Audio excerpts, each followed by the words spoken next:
Bienvenue au podcast Upika, le podcast pour les geeks de sport, où est-ce qu'on geek sur le sport avec d'autres geeks de sport. Cette semaine, je reçois, Alexis Goujon, qui est l'animateur du podcast Parle-moi de santé, qui est physiothérapeute, qui est aussi vulgarisateur scientifique par son podcast et enseigne aussi à l'université. Bref, il s'intéresse particulièrement au sport d'endurance, aux blessures des sports d'endurance. Puis, comme j'explique pendant le podcast, il m'a écrit v'là quelques semaines, là, suite au podcast avec Catherine Sénez, où est-ce qu'on avait fait une genre de rétrospective de tous les types de blessures dans le sport d'endurance. Puis il m'a dit « Hey, je pense que je pourrais ajouter à cette conversation-là. » Bref, c'est ça qu'on fait aujourd'hui. On parle de certains angles morts, souvent liés aux blessures. On parle beaucoup de l'impact des souliers, minimalisme, maximalisme. On parle des traits de personnalité liés aux blessures. On parle aussi du renforcement musculaire lié aux blessures. Bref, il nous donne un peu un masterclass. C'était vraiment une superbe conversation. On a restreint ça à 4 questions auxquelles on a répondu. Et je pense que c'est bien comme ça pour laisser un petit peu d'espace plus digeste. Et c'est sûr qu'on va refaire ça. Alexis, qui est un vulgarisateur scientifique incroyable, ça paraît qu'il y a un podcast. C'est le fun quand on parle à des gens qui ont déjà fait ça. Parce que, comme vous allez voir, moi, je peux juste poser des questions, réagir un petit peu, puis après ça, laisser toute la place à l'invité. Le podcast de cette semaine est présenté par Upika. Si vous ne connaissez pas Upika encore, je ne sais pas qu'est-ce que vous faites parce que vous écoutez le Upika podcast. Bref, c'est ma compagnie, où est-ce qu'on fait des suppléments pour les sports d'endurance. On fait du intra-workout, le Upika Endurance, qui est pour soutenir vos efforts, glucides, électrolytes, taurine. On fait le Upika Récup, qui est fait pour récupérer, enclencher tous les processus de récupération après vos efforts. Les critiques sont dithyrambiques, le monde capote. Et si vous voulez utiliser le code promo Upika Podcast, vous allez avoir 10% de rabais sur votre première commande au upika.ca. Sans plus attendre, bon podcast.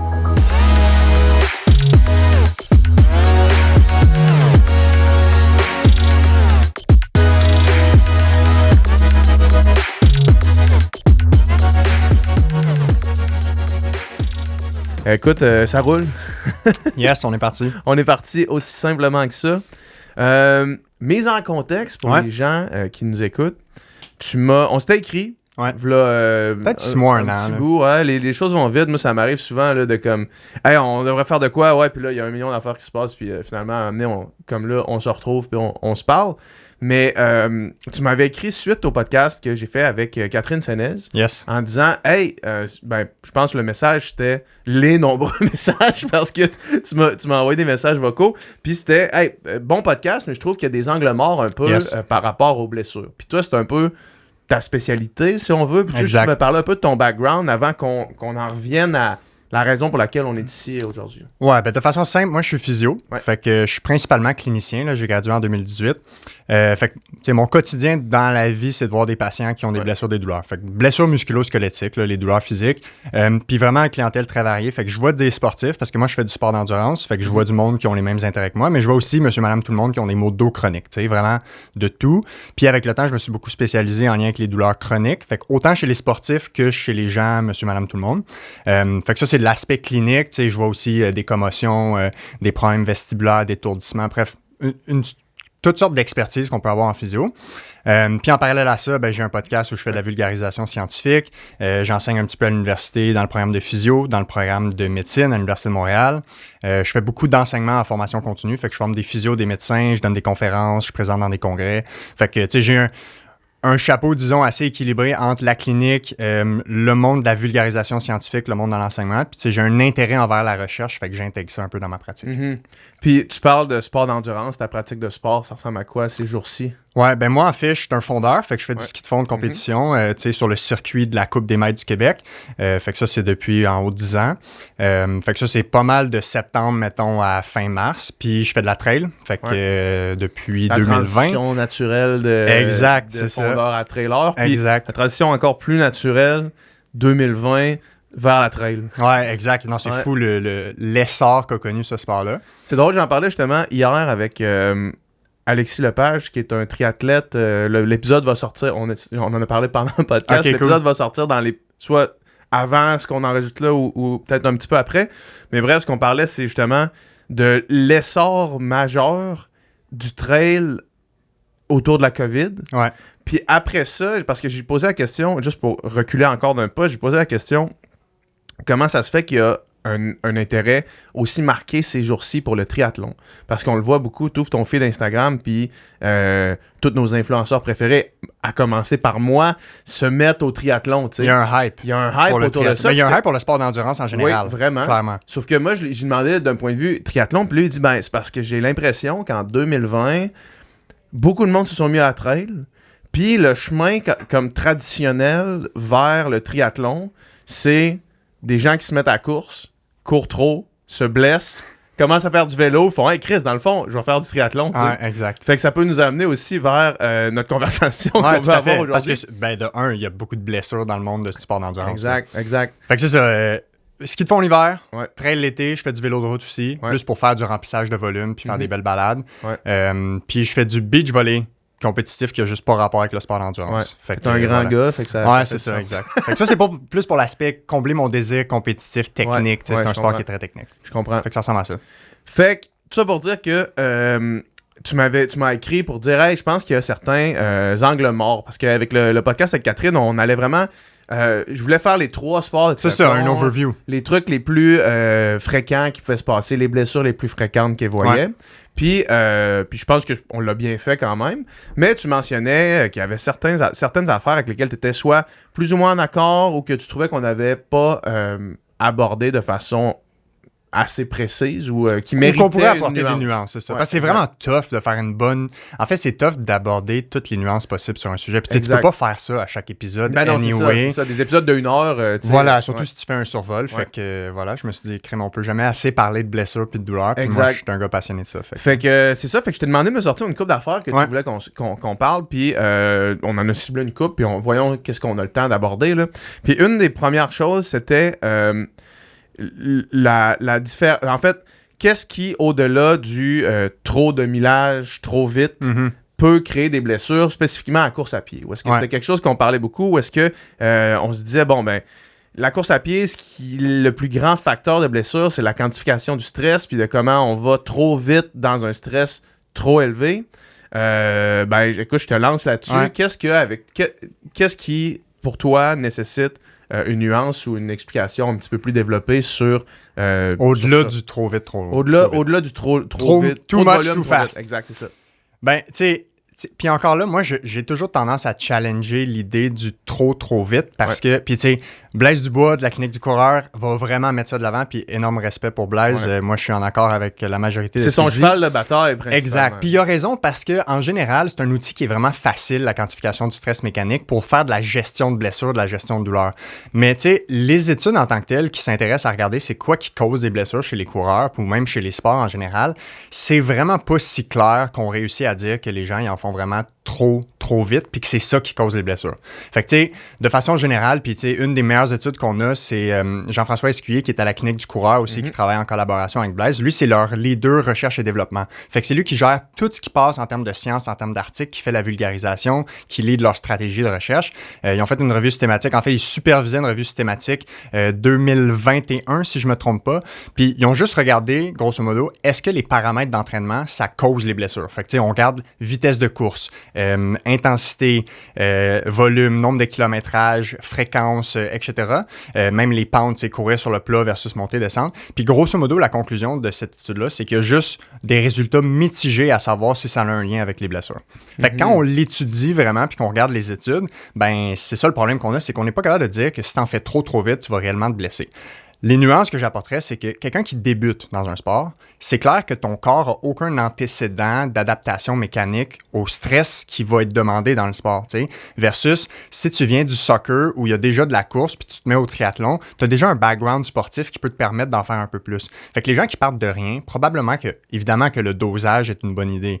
De la même façon que si tu n'as jamais fait une activité X, musculation, un déménagement, on parlait de déménagement tantôt, puis que là tu soulèves des divans à répétition, ben ça se peut que ce soit un problème.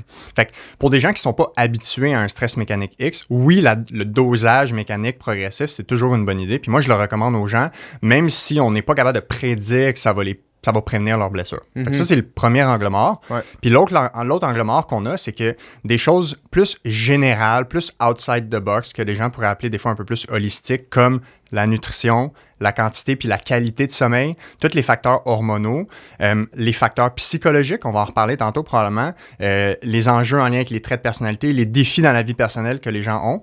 Tout ça, ça rentre dans le vase du stress physiologique sur l'organisme. Puis ça peut faire un trop-plein des fois pour amener quelqu'un à être blessé.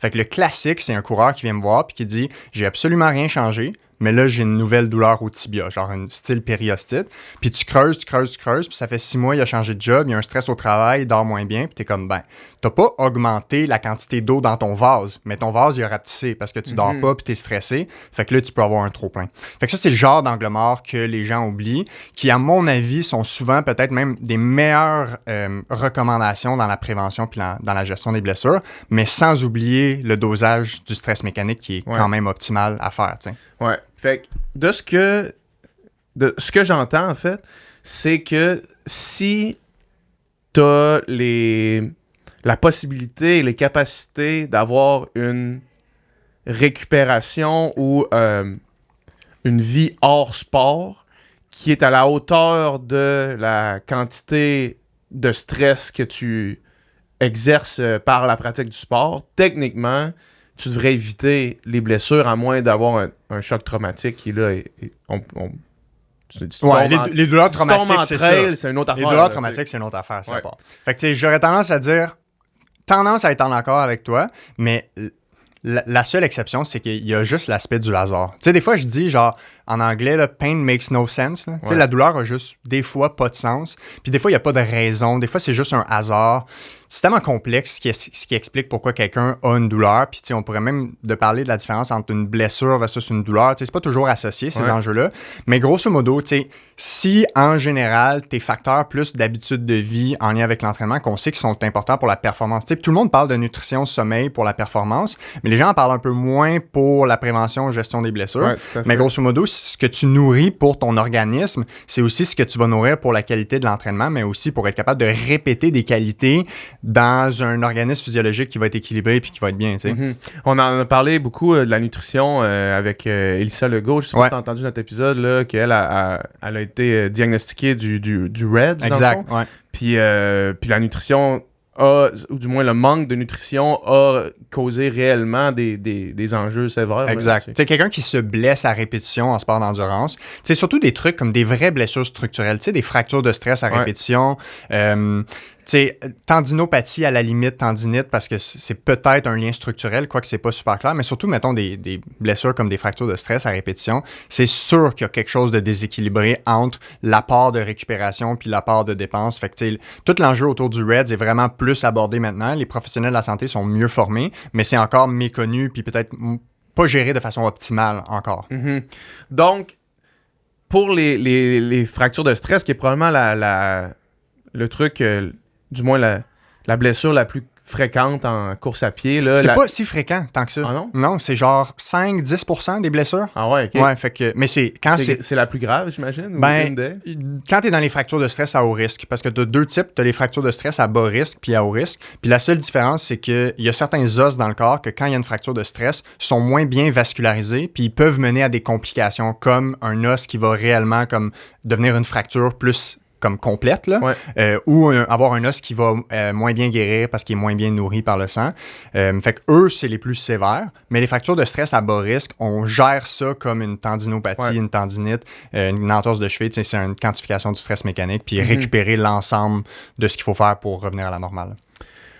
J'aime ça donner habituellement des conseils ou des trucs, des pratico-pratiques. Des points pratico-pratiques aux auditeurs, mais je sais qu'en vulgarisation scientifique, c'est rare que la réponse est claire puis que il y a une recommandation claire à donner. Puis je sais aussi que les vulgarisateurs scientifiques veulent pas nécessairement trop se mouiller parce que la critique vient vite du milieu scientifique. Si tu donnes des conseils, on n'embarquera pas là-dedans nécessairement, mais on le voit beaucoup sur des scientifiques qui ont une tribune. Là. Il y a un gros backlash parce qu'ils prennent la chance, ou du moins Ils osent. Ils osent donner des recommandations. Mais il y en a qu'on peut donner quand même. Il y en a qu'on peut donner. Ah, mais où est-ce que je voulais en venir, c'est si vous développez des blessures, essentiellement, puis que vous croyez que la seule raison, c'est que vous êtes allé trop fort, trop vite, mais vous pouvez regarder aussi ailleurs dans votre vie pour expliquer ces affaires-là. Ouais. C'est ça, dans le fond. C'est toujours, puis tu sais, c'est pour ça tantôt j'ai parlé de l'image du vase, parce que dès que les gens comparent la douleur ou la blessure à l'image d'un vase qui est trop plein, tu es capable de gérer les deux facteurs qui sont dedans, soit le vase, la grosseur du vase ou la quantité d'eau. Fait que tu sais, quelqu'un qui a une nouvelle douleur qui apparaît, là, tu sais, la première chose que j'ai tendance à leur dire, c'est comme, est-ce que ça a vraiment un impact significatif sur tes activités, puis sur ton sport, sur ton entraînement? Si non, c'est juste là, puis c'est gossant, fais juste continuer. Parce que on a beaucoup de recherches qui nous montrent à peu près partout dans le corps que les nouvelles incidences de douleur disparaissent tout seuls sans rien faire dans genre 75-80% du temps.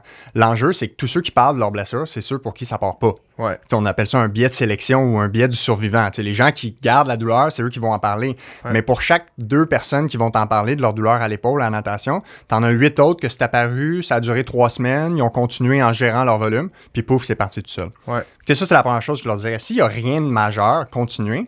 Puis après ça, ben, essayez d'analyser. Y a-t-il des choses comme dans mon entraînement que j'ai changé de façon dramatique? Puis moi, j'essaie vraiment de cibler sur l'aspect comme changement significatif. Parce que les paramètres d'entraînement, tu sais, si tu as fait, je sais pas moi, prenons la course à pied, tu fais genre 40-50 kilos semaine, puis tu montes à 50-60. Tu sais, pour quelqu'un qui est entraîné, qui fait ça depuis 6 mois, 12 mois, puis qui a des blocs d'entraînement, c'est rien, là. Ouais. Tu regardes dans l'ultra, les gens, ils vont faire des semaines de 100, 160 kilos, 200 kilos. Fait que c'est plus quelque chose de drastique. Si tu n'as jamais fait de la vitesse, puis tout d'un coup, tu vas à la piste, puis tu te claques des 400 mètres à bloc, ça, c'est un élément significatif. Puis ça a une demande sur les structures qui sont vraiment au-delà de la capacité normale à juste faire un jog easy. Fait que ça, c'est un élément significatif, puis je me dirais, là, porte attention à ça. Puis si les gens voient aucun changement significatif dans ce qu'ils ont fait, ben là, je regarde à l'extérieur. Fait que check ton vase. Est-ce que tu dors aussi bien que d'habitude? Quantité, qualité. Est-ce que tu manges ce que tu es supposé manger dans tes récupérations habituelles si t'es bien outillé là-dedans puis tu as assez de notions? Check tes relations interpersonnelles. Y a-tu du stress? Y a-tu quelque chose qui te bug dans ta vie personnelle en ce moment? Puis si oui, moi, j'aurais tendance à juste me dire, OK, c'est peut-être que mon vase est plus petit en ce moment. Je vais juste m'assurer que l'eau, elle déborde pas trop, puis j'essaie de gérer mon stress et tout ça pour passer à travers.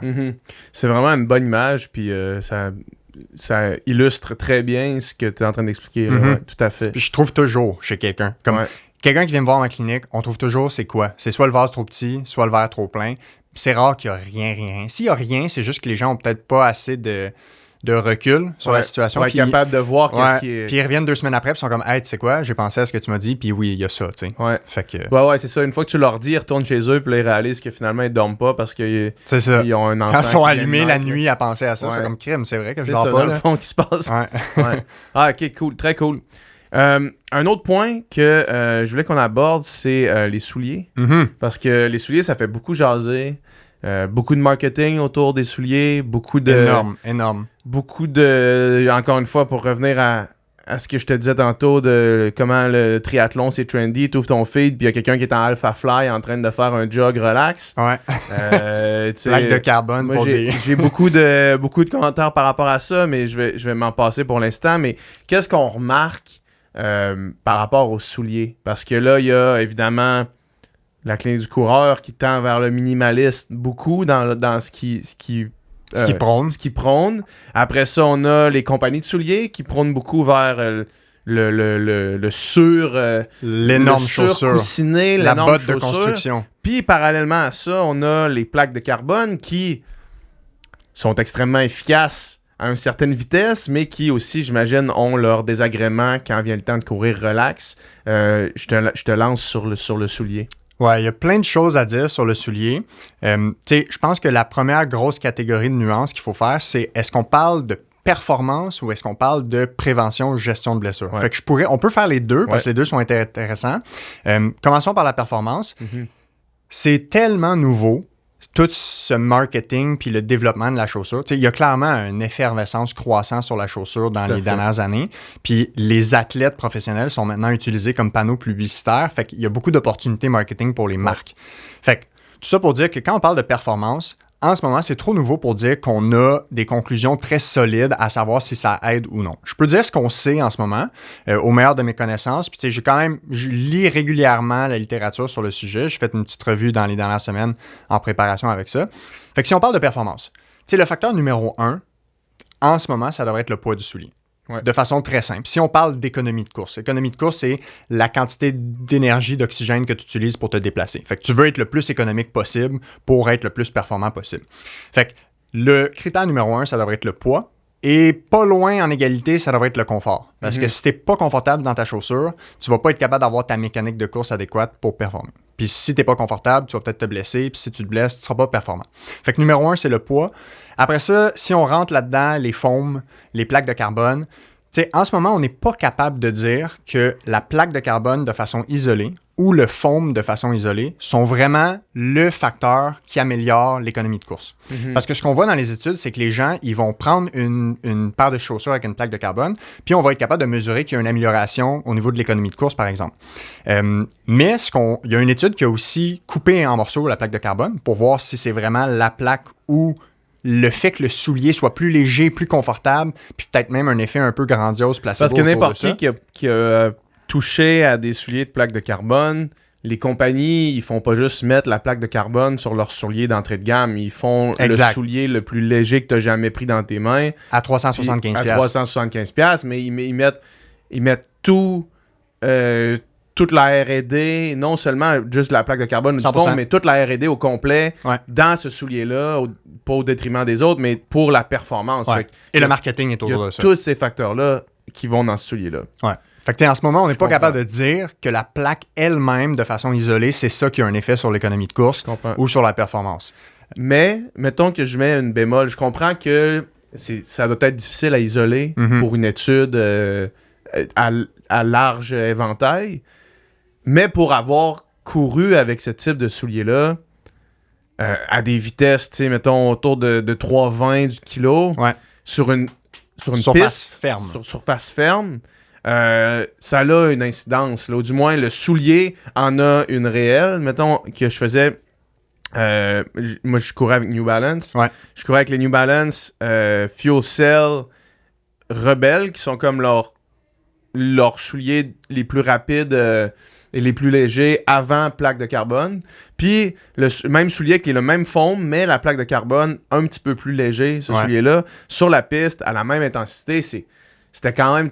Je sais pas si c'était parce que j'étais biaisé ou s'il y a d'autres facteurs dans le soulier, mais c'était un comme de 3 secondes du kilo. Là, c'est ce qu'on peut dire clairement, c'est que toi, de façon individuelle, tu perçois une amélioration. Je l'ai perçu clairement. Puis tu sais, moi, l'avantage que je trouve que j'ai, c'est que je suis clinicien. Ouais. Puis quand tu es clinicien et que tu as une pratique basée sur les évidences, il faut que tu considères 3 trucs. Les données scientifiques, ton expérience de clinicien, puis le vécu, les croyances, les préférences du patient. Puis tu fais une espèce de melting pot, un heureux mélange de ça.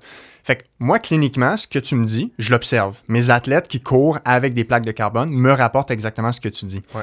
Puis c'est quand même intéressant parce que dans les études qui regardent ça, ce qu'on voit, c'est que si tu donnes un soulier avec une plaque de carbone à quelqu'un, sur l'économie de course, ça peut aller jusqu'à moins 14% sur l'économie de course, jusqu'à plus 8-10% dépendamment des études. Mm-hmm. Fait que ce qu'on voit, grosso modo, c'est qu'il y a une énorme variabilité.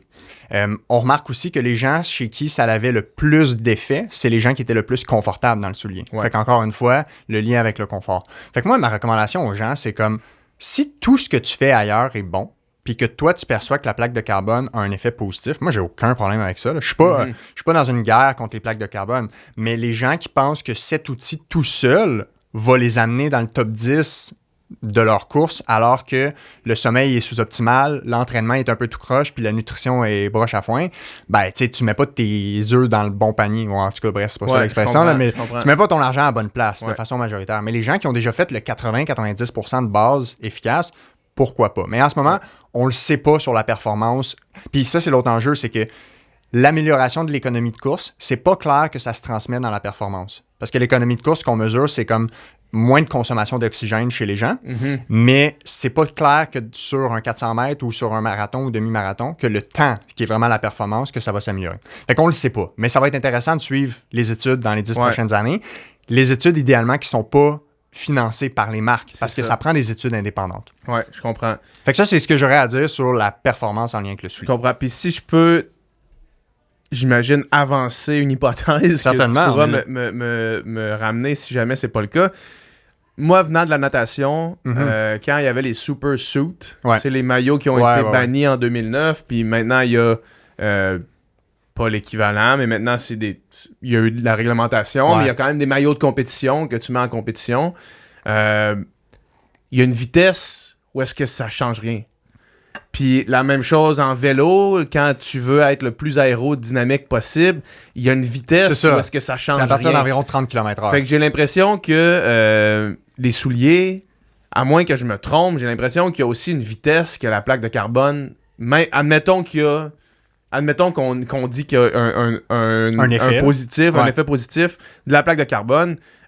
Si tu jogues à 6 du kilo, j'ai pas l'impression qu'elle va donner rien du tout, ou que si ça donne quelque chose, ça va être extrêmement minime. Là. Fait que moi, avec ce que je sais en ce moment, j'aurais tendance à être d'accord avec cette hypothèse-là. Ouais. C'est une hypothèse qui est plausible au niveau de ce qu'on comprend dans les mécanismes. Si tu parles du mécanisme que la plaque de carbone est supposée se déformer pour faire un retour sur énergie, mais plus elle se déforme, plus il devrait avoir de retour. Donc, plus il y a une vitesse élevée, ça plaît à l'esprit. Ouais. Mais on le sait pas. On le sait pas, mais c'est intéressant parce que c'est sûr que ça va être testé. Éventuellement. Puis tantôt, on va parler de renforcement puis de prévention sur les blessures, puis on fera le lien avec la vitesse parce qu'il semble y avoir un lien entre certaines vitesses puis la prévention de blessures en lien avec le renforcement. Fait que c'est pas bête de penser ça. Ouais. Moi, j'ai vraiment hâte de voir où ça va aller à ce niveau-là. Ouais. Puis donc, partant de là, allons vers la prévention de blessures et le soulier. Fait que je te lance là-dessus. Prends-le du côté que tu veux aller. Là. Fait que tu sais, de façon simple, si on veut y aller avec des faits qu'on sait en ce moment. Puis ça, la revue systématique la plus récente, c'est une revue Cochrane. Cochrane, là, c'est comme un groupe de chercheurs, c'est une organisation que leur job, c'est de faire à peu près les meilleures revues systématiques d'études qu'on connaît en termes de rigueur. Fait que quand tu as une revue Cochrane, tout le monde se garoche pour lire ça. Principalement dans le sport ou en médecine, n'importe quoi, en général, en santé. Ouais. Fait que revue Cochrane, si je me trompe pas, c'est 2021. Je veux pas dire n'importe quoi. Ou 2023, bref. Grosso modo, la chaussure n'a aucun effet pour la prévention de blessures. On n'est pas capable de dire en ce moment que la chaussure a un effet pour prévenir les blessures, qu'on parle de chaussures maximalistes versus minimalistes, de contrôle, de technologie de contrôle, comme anti-pronateur, etc., le drop, l'amorti, le coussinage, la rigidité. On n'est pas capable de dire que ça prévient les blessures.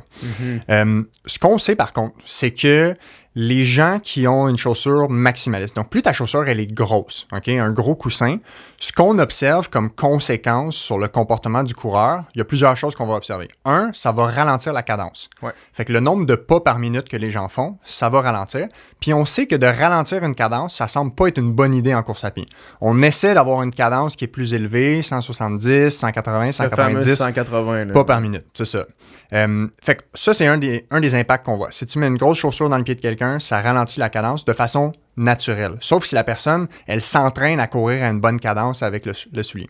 Ouais. L'autre chose qu'on observe, c'est que ça amène... J'imagine, juste une parenthèse, j'imagine que ça a un lien avec plus ton coussin est grand, plus le pied amorti, puis là, plus t'as un turnaround qui est moins rapide. Là. C'est que plus tu es loin de ton nu-pied, qui est le pied naturel, plus tu n'as pas besoin d'utiliser tes muscles puis ta mécanique pour amortir l'impact. Parce que ta chaussure, elle peut amortir l'impact. Tu sais, si tu vas courir nu-pied dans la rue, il n'y a personne qui va attaquer du talon. Ouais. Tu vas te défoncer le talon. Ouais. Versus si tu mets une grosse chaussure avec un coussin, tu peux courir à peu près comme tu veux puis c'est super confortable.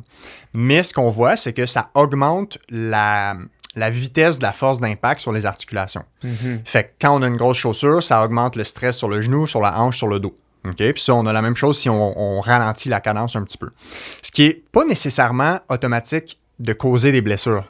C'est pas automatique dans ce sens-là, mais c'est des paramètres qu'on corrèle de temps en temps à peut-être plus de chances de blessure. C'est pour ça qu'on a comme des recommandations grossières dans la course à pied de faire des petits pas, essayer de courir léger, essayer d'augmenter la cadence, d'avoir un centre de gravité qui est un peu plus vers l'avant pour atterrir en dessous. Tu veux que ton pied atterrit en dessous de ta hanche ou en dessous de ton centre de gravité.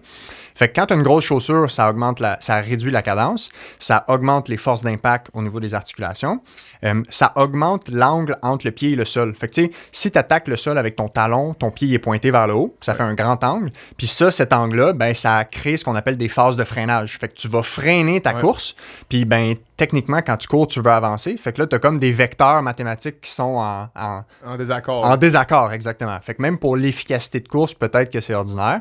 Fait que ça, c'est le genre de choses qu'on voit quand on met des grosses chaussures.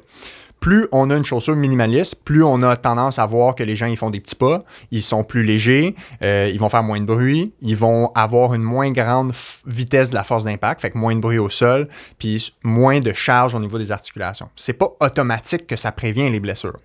L'autre élément qui est intéressant, c'est que quand tu mets une chaussure minimaliste, automatiquement, ça augmente le stress sur ton pied, sur ton tendon d'Achille puis ton mollet. Ça, c'est clair. Ouais. N'importe qui a déjà essayé de faire une transition vers du minimalisme, il a été raqué en masse au mollet. Puis, moi, je cours en minimaliste en trail. J'ai fait l'UTHC 65 avec des souliers minimalistes, 80%, mais ça m'a pris 6 mois à faire la transition. Puis, j'ai été raqué presque non-stop au mollet pendant un mois, mais toujours en surveillant le dosage. Fait que, bref, ça, c'est clair. Si tu as une pathologie, ça, on y reviendra, mais si tu as une pathologie au niveau du pied ou du tendon d'Achille ou du mollet, c'est pas une bonne idée de faire une transition là vers le minimalisme. Ouais. Parce qu'on sait que ça augmente les charges là. Versus quand tu as une grosse chaussure, ça augmente les charges au niveau du tibia, du genou, de la hanche puis du bas du dos. Mm-hmm. Fait que déjà, ça nous donne comme un outil dans la gestion des bobos. Parce que c'est ça qui est intéressant aussi, c'est que la chaussure, tu peux l'utiliser pour un outil pour gérer une douleur qui est apparue momentanément. Fait que si tu commences à jogger tout d'un coup cette semaine puis que tu as une nouvelle douleur au tendon d'Achille puis que tu as tendance à courir en chaussure minimaliste, ben une recommandation à court terme, ça peut être d'utiliser un talon qui est un peu plus épais, une chaussure un peu plus grosse, juste pour réduire le stress mécanique sur ton tendon. Ça part, parfait, tu refais ta transition, tu reviens à tes souliers habituels. Mm-hmm. Fait que quand tu comprends ces mécanismes-là, tu sais que tel type de chaussure augmente le stress à tel endroit puis ça réduit à tel endroit. Tu peux un peu jouer avec ces paramètres-là puis te sortir d'un épisode douloureux beaucoup plus vite que si tu disais j'arrête complètement, parce que c'est la pire chose à faire d'arrêter totalement, sauf dans certaines exceptions. Ça, c'est ce qu'on sait dans les souliers dans leur rôle de prévention, puis aussi de comment on peut utiliser les chaussures pour faire de la gestion au niveau des douleurs et des blessures. Ouais. Est-ce que c'est pour ces raisons-là que tu as fait de la transition vers la chaussure minimaliste pour le trail? Parce que moi, on dirait que je pense en trail, je me dis... que je courrais pas avec des chaussures minimalistes, là, c'est tellement rough sur les articulations, les racines, tout ça, j'ai l'impression que je me pognerais tout le temps. Mais peut-être c'est juste une impression qui est mal... Fait que tu vois, ce qui est drôle, c'est que quand on se parle entre cliniciens qui traitent des coureurs, on l'a pas au niveau de la littérature à mon avis, à ma connaissance, mais cliniquement, on observe que les gens qui courent entre elles ont tendance à être un peu moins blessés. Ouais. Que les gens qui courent en route. À cause qu'on a une variation du patron mécanique. Ouais. Tantôt tu marches, tantôt tu cours, tantôt tu montes, tu descends. Fait que versus la répétition de la route. Fait qu'au niveau des blessures de surutilisation, on en a peut-être moins. C'est ça, plus de blessures traumatiques, par exemple. Ou plus de blessures traumatiques. Ça, c'est clair, on l'a au niveau de la littérature, entorse de cheville, fracture, etc. Pour ce que tu dis, en fait, tu sais, en trail, mieux tu sens le terrain, mieux tu es capable de poser ton pied à la bonne place. En minimaliste, tu sens super bien le terrain. C'est très difficile de te faire une entorse de cheville parce que tu n'as pas de bras de levier par le talon de la chaussure pour te faire verser ton pied. Fait que par exemple, quand tu as un talon de 10 mm de hauteur, ben, dès que tu as un petit angle pour amener ton pied vers, mettons, une entorse, ben, le bras de levier créé par le talon peut augmenter le risque que ça se fasse. C'est juste au niveau mathématique, mécanique. Fait que moi, ça m'est arrivé beaucoup, c'est très anecdotique, entre elles, que ton pied, c'est comme s'il allait virer, mais il vire jamais, juste parce qu'il n'y a pas d'espace pour virer plus, mon pied il est au sol.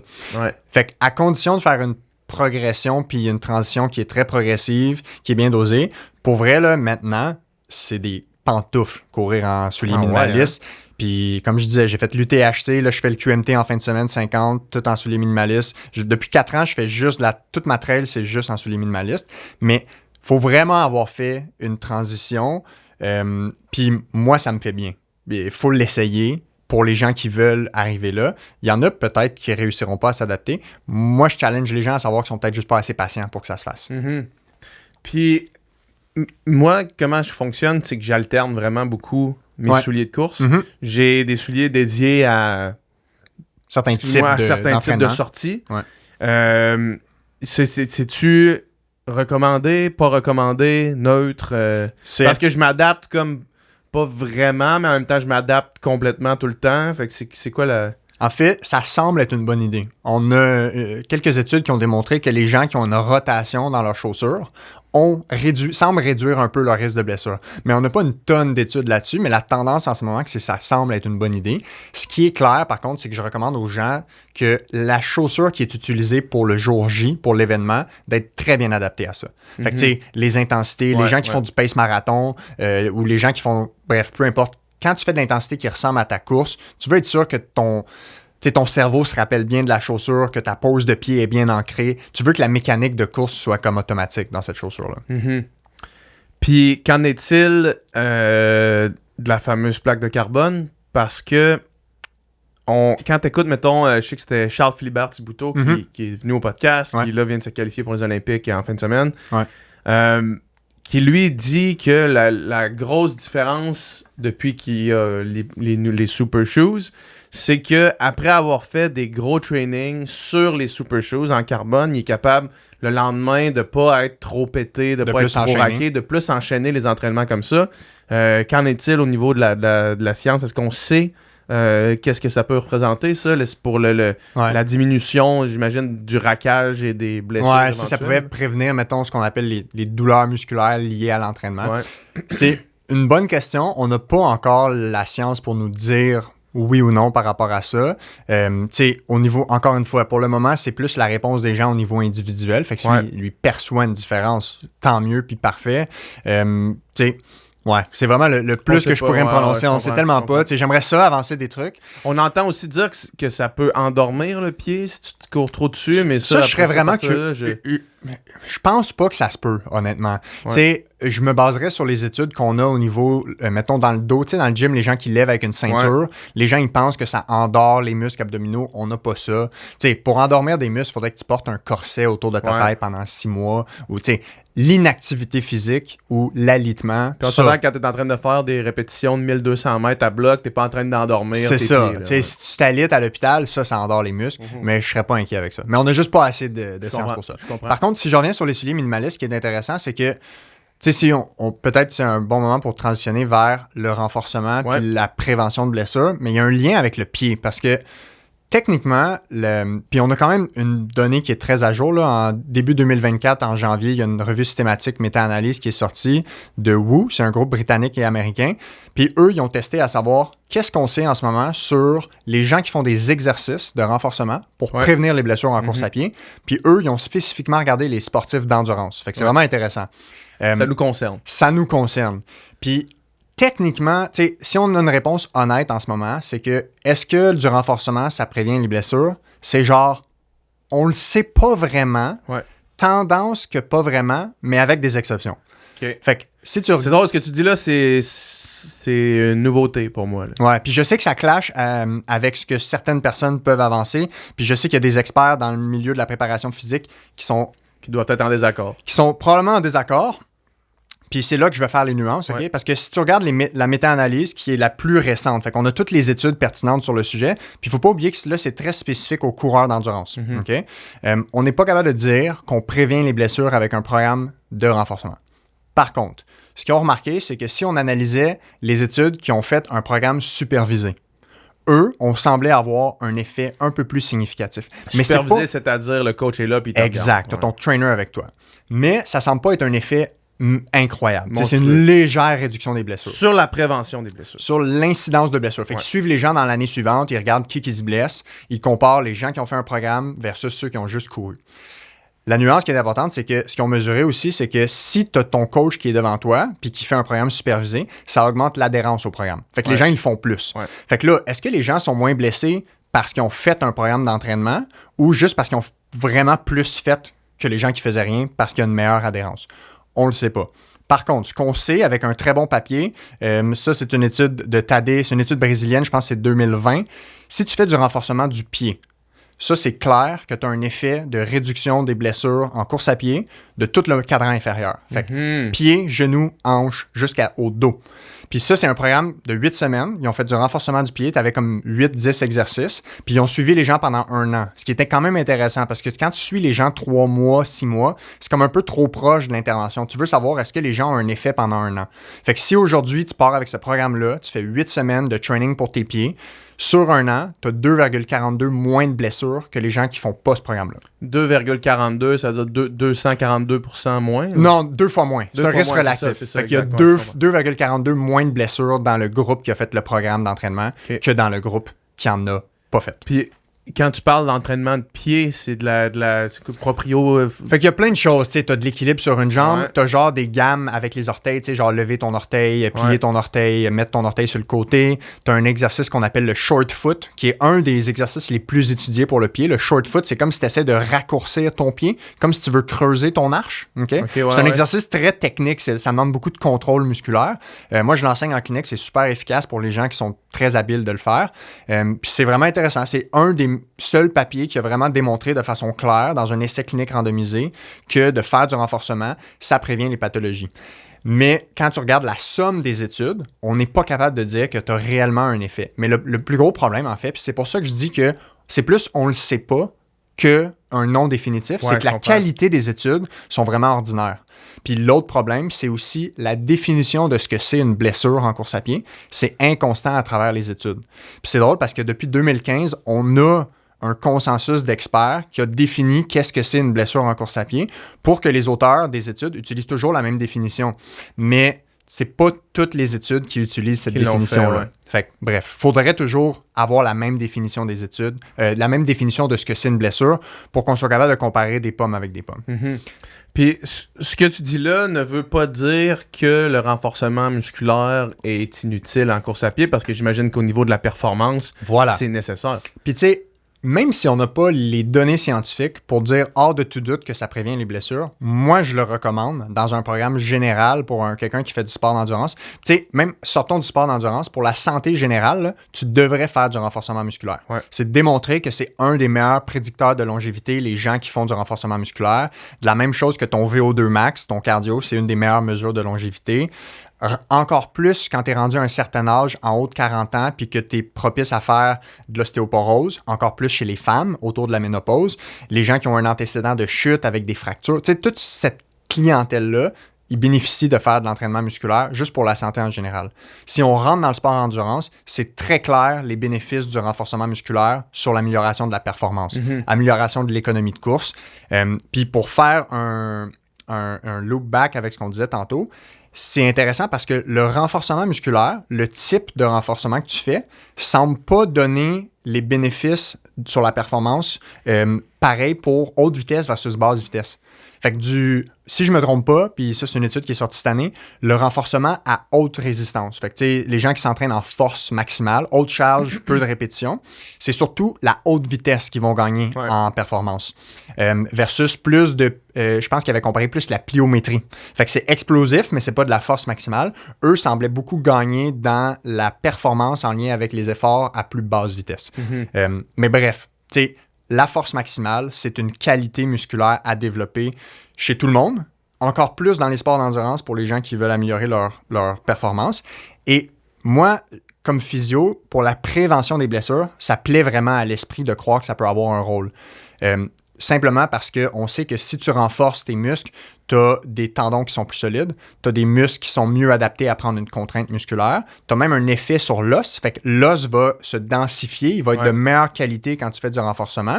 Fait que tu sais, théoriquement, si je te dis, ça te tente-tu d'avoir des os plus forts, des muscles plus solides, des tendons plus solides? La réponse, c'est oui. On ne sait juste pas si ça réduit automatiquement les blessures, mais au niveau biomécanique, au niveau de ce qu'on sait dans les concepts scientifiques, tout est là pour dire que c'est favorable. On n'a juste pas les études pour dire hors de tout doute pour l'instant, ça prévient. Mais moi, je le recommande aux gens. Moi, j'en fais personnellement. J'en fais plus pour la santé générale puis la performance. Mais tu sais, si en plus, ça peut avoir un effet bénéfique sur la prévention de blessures, pourquoi pas? Puis est-ce que tu fais de la force max? Ouais. Fait que, tu sais, basse répétition, haute charge. Moi, c'est la chose c'est la chose que j'ai jamais aimé. Faire ça. Ben, j'ai jamais aimé. Quand je faisais du sprint dans la natation, j'aimais ça parce que tu te crains puis tu s'en vas au gym. Mais tu voyais peut-être un lien plus direct avec ce que tu faisais. Aussi, là, c'est ça. Tu es capable de sauter plus haut, tu es capable de sauter du départ plus haut. Mais mettons, mettre ça dans mon programme d'entraînement, ça me fait quand même chier. Genre d'aller faire ça, c'est... J'ai tendance à un peu partager ce que tu dis. Ouais. Honnêtement, dans les niveaux de motivation, là, la motivation idéale, c'est que tu le fais parce que tu aimes ça. Ouais. Motivation vraiment intrinsèque. Ouais. Mais tu as la deuxième niveau de motivation qui est tu le fais parce que tu penses que c'est important. C'est Moi, ça. je suis là. Ouais, c'est ça. Je me motive parce que je pense que c'est important. Je comprends. Je suis pas rendu au fait que j'ai autant de fun. Tu sais, moi, j'aime bien mieux aller dans le bois, courir 2-3 heures, monter sur le bike, aller rouler. Mais je le fais parce que je pense que c'est important. Puis, tu sais, de façon anecdotique, ma perception dans mon année précédente, 2023-2024, sur ces 2 saisons de ski de fond, j'ai vu un effet sur les performances. Fait que ça m'a comme remotivé à le faire. Mais je suis pas capable de dire que c'est vraiment ça. Ouais. Mais voilà, fait que j'ai le même struggle. Moi, je me dis, puis peut-être que c'est moi qui essaie de me convaincre, là, mais je me dis que si je fais natation, vélo, au moins, je développe la force un peu, tu sais. Je vais pousser des watts, des grosses intensités de watts au bike, fait qu'au moins, c'est la force des jambes, puis je me dis qu'en natation, ben, je travaille le haut du corps. Fait que c'est comme ça, je me dédouane un peu de pas aller faire de force max au gym. Tu dors tranquille comme ça. Ce qui est clair, c'est que tu développes de l'endurance musculaire, parce que les gens n'ont pas besoin de s'entraîner en musculation d'endurance, parce que quand tu fais autant de répétitions de volume à basse intensité, ton endurance musculaire, tu la gagnes comme ça. Même chose, c'est d'adapter tes structures au stress mécanique, mais pour gagner de la force max, ça semble insuffisant. Ouais, c'est ça. Fait que, les kinésiologues, préparateurs physiques qui sont experts là-dedans sauraient mieux que moi dire exactement, concrètement, les recettes pour avoir des effets sur la force maximale. Mais ce qui est cool, c'est que plus tu es novice dans l'entraînement musculaire, plus tu as des gains spectaculaires au début. Exact. Mais quand tu arrives à un certain niveau, c'est très dur de monter ta force max. Fait que des fois, ça peut être un peu moins motivant parce que le travail, le grind est très intense pour aller chercher les petites miettes. C'est ça que David Yecker nous expliquait au niveau de l'entraînement en salle, dans le fond. Il disait, lui, si tu vas courir 4 heures dans le bois chaque samedi puis que tu fais 100 km par semaine, ton endurance, tu l'as. Là. Exact. Ce qu'il faut que tu travailles, c'est la force max. C'est ça, ouais, c'est exact. Ça. Ouais. Dernier point que je veux qu'on aborde, c'était une des affaires qui m'apparaissaient les plus intéressantes et surprenantes. C'était par rapport aux traits de personnalité et les blessures. Tu m'as écrit ça, puis je savais même pas par où réfléchir à cette question-là. Fait que, écoute, encore une fois, je te lance la balle. Là. Qu'est-ce qu'on a à dire là-dessus? Ben, je peux te dire d'où ça vient, puis après ça, peut-être ça t'inspirera d'autres questions pour relancer. Vu que moi, j'ai une grande clientèle qui est de la douleur chronique. Tu sais, mon classique, toutes les semaines, j'ai quelqu'un qui vient dans ma salle puis qui me dit « J'ai vu toutes les physios, toutes les ergos, toutes les ostéos, chiro qui existent, tous les médecins, personne ne peut m'aider. » Bref, ça, j'en ai chaque semaine. Fait que, clairement, au niveau mécanique, c'est pas là que j'allais trouver la solution pour aider ces gens-là. Fait qu'il a fallu que je m'intéresse à comprendre c'est quoi tous les autres éléments qui contribuent à pourquoi quelqu'un a une douleur chronique, que ce soit une personne sédentaire ou même un athlète d'endurance qui struggle avec une tendinopathie d'Achille depuis genre 10 ans, tu sais, on and off. Puis c'est là où j'ai compris que toute la catégorie de ce qu'on appelle les facteurs psychosociaux, c'est un énorme portrait de ce qui explique pourquoi quelqu'un peut avoir une douleur qui persiste dans le temps, juste parce que c'est un autre élément qui peut, entre guillemets, faire chier le cerveau, puis un peu dérégler le système nerveux de quelqu'un, puis entretenir une douleur. Fait que ça, c'est un peu comme ce qui m'a amené là. Puis vu que moi, je fais du sport d'endurance, puis que je vois du monde qui ont aussi ce type de passe-temps-là, puis qui sont très investis là-dedans, j'ai aussi commencé à voir c'est quoi la littérature qui existe entre les facteurs psychosociaux chez les gens qui font des sports d'endurance et qui ont des douleurs. Puis là, j'ai commencé à voir qu'il y a plein de corrélations partout. Fait que, exemple, si tu prends juste la douleur chronique en général, les gens qui ont des traits de personnalité perfectionnistes, obsessifs compulsifs, des TOC, puis que c'est vraiment un enjeu significatif même dans la vie personnelle, sont surreprésentés dans les douleurs chroniques. Fait que là, j'étais comme, OK, intéressant. Okay, ouais. Si tu prends les athlètes qui ont du sport d'endurance de haut niveau, ou même sport d'endurance en général, regarde ce qu'on fait là, dans les ultras, ultra-cyclistes, ultra-natation, Ironman, etc. Tu as une surreprésentation de gens qui ont des traits de personnalité obsessifs compulsifs, puis aussi des traits de personnalité de perfectionnistes. Fait que là encore, j'étais comme, OK, intéressant. Puis moi, cliniquement, c'est toujours ça qui est intéressant, c'est de voir est-ce que ça, cliniquement, je l'observe, mais les gens qui... Puis moi, j'ai un screening dans mon questionnaire médical pour avoir un sizing de la personnalité des gens parce que ça m'aide à les aider. Puis je remarque que les gens qui ont ces traits-là, c'est aussi des gens qui ont des douleurs chroniques puis que des fois, j'ai plus de difficultés à aider. Fait que là, tout ça ensemble, j'ai commencé à essayer de comprendre comment aider ces gens-là, puis de voir c'est quoi qui fait en sorte que ces gens-là sont constamment peut-être surreprésentés dans les blessures ou dans les douleurs chroniques. C'est pas super clair, mais il y a plusieurs hypothèses. Fait que, tu sais, une des choses, c'est que des gens qui ont un peu plus une personnalité obsessive-compulsive, c'est peut-être des gens qui ont une mentalité un peu plus rigide, qui sont un peu plus rigides psychologiquement. Ça veut dire quoi concrètement? Tu es supposé faire un entraînement 4 fois 400 sur la piste à 3,20, all out, puis tu as une petite douleur dans ton tendon d'Achille que d'habitude, tu aurais fait une pause, tu vas peut-être continuer. Tu n'as peut-être pas la flexibilité d'adapter ton entraînement selon la journée. Tu te lèves, tu es fatigué, la veille, tu es sorti, puis tu es supposé faire une séance d'intervalle ou de tempo marathon, je ne sais pas trop. Mais peut-être que tu devrais changer selon comment tu te sens. Puis il y a de plus en plus de préparateurs physiques ou de coachs qui essaient beaucoup d'utiliser certaines données pour mesurer comment le système nerveux est en ce moment, comme la variabilité de la fréquence cardiaque. Je pense que tu as déjà parlé avec David, pour justement essayer de cibler le bon entraînement au bon moment pour l'athlète. T'sais. Puis ça, c'est des genres de choses qui sont proposées dans ce qui explique pourquoi les gens sont peut-être plus blessés. Il y a peut-être un enjeu avec genre l'idée d'être tough puis de vouloir continuer dans la douleur. L'idée, puis ça, je semble voir ça plus chez les hommes que chez les femmes, cliniquement. Fait que ça, c'est une autre hypothèse. Puis une hypothèse qui, moi, j'observe cliniquement, c'est l'adhérence aux recommandations. Ouais. Fait que les gens, souvent, qui m'arrivent puis qui ont ce pattern de personnalité-là, souvent peuvent avoir tendance à vouloir se mettre un peu plus en opposition ou à avoir de la difficulté à se faire, entre guillemets, coacher sur quoi faire versus du monde qui viennent puis qui sont comme « dis-moi tout ce que tu veux, je vais tout faire comme tu dis ». Fait que ça peut être des gens qui ont plus des oscillations dans leur parcours. Ils vont mieux, ils s'excitent, ils vont vraiment plus loin, ils poussent puis là, ils rechutent. Fait que puis là, tu revois, puis t'es comme « Ouais, mais tu sais, on avait dit le plan pour cette semaine, c'était plus ça. » Fait que c'est comme 3 hypothèses qui expliquent pourquoi ça pourrait avoir un lien. C'est assurément intéressant. Ben, man, c'est fascinant. Moi, j'ai un faible TOC, mais quand même présent. N'importe qui me connaît est au courant de ça. Puis, ça s'est traduit... il a fallu qu'à un moment donné, j'aille une intervention envers moi-même parce que je me rappelle encore très bien de ce moment-là. J'avais 2 entraînements cette journée-là. Je m'entraînais pour marathon. J'avais un plan d'entraînement fait par une coach qui était à la journée près, au kilomètre, à la minute près en fait, c'était pas au kilomètre mais à la minute près. C'est dangereux ça. Puis à un moment donné, parce que ma vie était ce qu'elle est, j'étais entre Québec, Montréal, j'avais une journée à Montréal, puis là je suis redescendu, j'ai fait mon jog le matin à Montréal, je redescends après une journée complète ici au studio, j'arrive à Québec, il est tard, il est comme 10h30, j'ai pas fait ma 2e course, puis là, pendant que je suis dans mon char, je me dis... Je la ferai pas, genre, t'es cave, man, il est 9h, là. Je suis en boxeur dans mon lit. Pas capable de m'endormir. Parce que t'as pas fait le Parce training. que j'ai pas fait le training. Je suis ressorti courir parce que c'était un 30 minutes. Wow. Puis je suis sorti courir. Je suis ressorti de mon lit, j'ai mis mes shorts. Je suis allé courir à 10h30 dehors. Puis après ça, j'ai fait, là, ça marche pas, ça marche pas. Puis... là, j'ai ajusté pour la fin de ce build-là. J'étais arrivé au marathon d'Ottawa en prenant 4 Advil à chaque matin. 4 Advil par jour, 2 Advil à chaque 4 heures juste pour arriver au marathon parce que le build... Puis là, j'ai dit, ça n'a pas marché. J'ai fait un PB, mais ça n'a pas marché. Là. C'est pas supposé finir un build comme ça. Là, puis après ça, j'ai remis en perspective.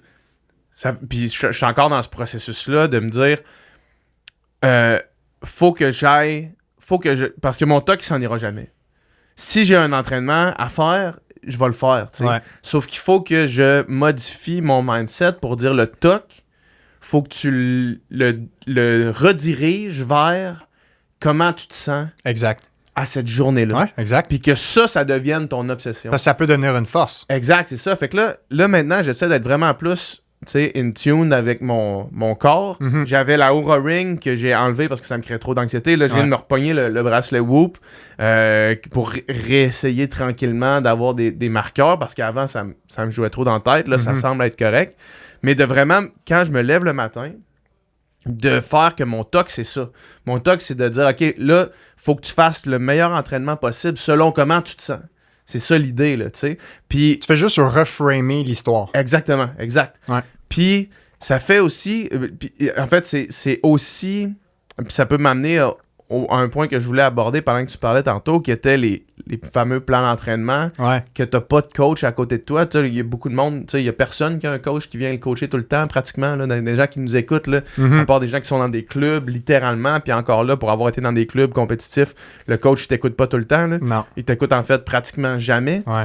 Mais faut comme que tu sois capable d'adapter ton training selon comment tu te sens, tu sais. 100%. Puis ça, je pense que c'est essentiel. Là. Ouais, puis tu sais, ce que tu dis, t'es quand même probablement fort en ce qu'on appelle la conscienciosité dans les 5 grands traits de personnalité. Tu sais, la conscienciosité, c'est la capacité de quelqu'un à sacrifier des trucs court terme pour voir le but à long terme. Tu sais, capacité de s'organiser, faire des tâches, régler des trucs, versus les gens qui sont extrêmes procrastinateurs. Puis tu sais, à l'extrême spec, ça peut être le perfectionniste puis le toc, mais c'est une force pour des gens qui le redirigent au bon endroit. C'est ça, exact. Puis tu sais, on parlait des sources de motivation tantôt. Tu sais, ce que tu décrivais tantôt, t'es comme dans ton lit, puis t'as le discours de toi avec toi-même, puis t'es pas bien, si tu pourras pas faire ta nuit si tu t'entraînes pas. Ça, dans le spectre des bonnes motivations, t'es au début du spectre des mauvaises motivations, qui est la pression interne. Ouais. Tu sais, après ça, t'as la pression externe, genre, faut que j'y aille parce que faut que mon ami soit fier de mon Strava que j'ai fait. Ouais. Puis après ça, t'as la motivation. T'as motivation, qui est comme l'absence de motivation. Elle apostrophe à motivation. Fait que sur le spectre de la motivation, de la motivation jusqu'à motivation intrinsèque, t'as ce spectre-là.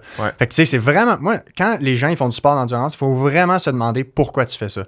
Si ton why, il est pas clair, down the line, il y a quelque chose qui va se passer qui va chier. Tu vas te blesser, tu vas tomber en dépression, tu vas pas aimer... Tu vas avoir un breakdown quelque part parce que ça a un coût psychologique énorme de faire quelque chose pour, entre guillemets, les mauvaises raisons ou de pas avoir identifié les raisons profondes pour lesquelles on fait ça. Puis tu sais, un des super bons exemples, parce que j'ai un athlète en clinique qui a des comportements comme ça. J'ai parlé de Courtney DeWalter. Tu sais, c'est qui? Courtney DeWalter, là, tu sais qu'elle a aucun plan d'entraînement, elle a pas de coach, elle se réveille, pas de plan de nutrition. Puis, en ce moment, c'est la meilleure athlète au monde en trail running d'endurance. Tout genre confondu. C'est probablement... C'est la plus grande athlète. Une des meilleures athlètes au monde. Rentre les hommes, les femmes, c'est la plus grande athlète en trail running. Elle clenche les hommes dans les distances en haut de 200 000. Ah, mais au-delà du trail running aussi, c'est probablement une des meilleures athlètes ever. Là, puis, qu'est-ce qu'elle aime? C'est être dans le bois fucking longtemps, pendant 8, 10, 12 heures. Tu sais, son chum, il disait, elle se lève, elle dit, je m'en vais courir 20 km. Finalement, elle revient, elle court 100 km. Fait que, tu sais, elle a clairement de la flexibilité psychologique. Peut-être elle n'a pas assez de structure. Peut-être que si elle était encore mieux structurée, elle serait encore meilleure. Mais là, on sait pas. Jusqu'à où tu veux t'amener, tu sais, quand tu es la meilleure au monde. Mais, bref, ça, c'est un très bel exemple. Tu sais, moi, j'essaie de pas avoir de plan.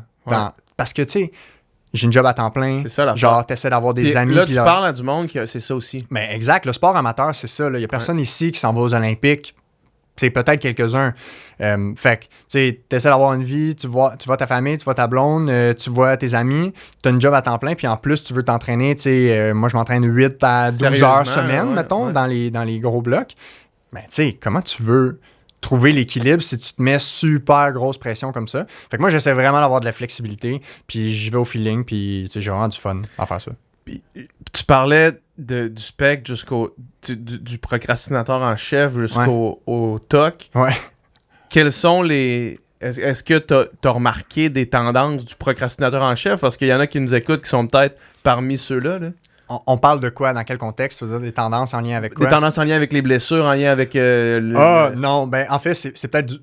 Non, honnêtement, non. Mais je crois que la tendance qui pourrait être, c'est juste un désinvestissement dans le programme de réhabilitation qui mène à pas de résultats.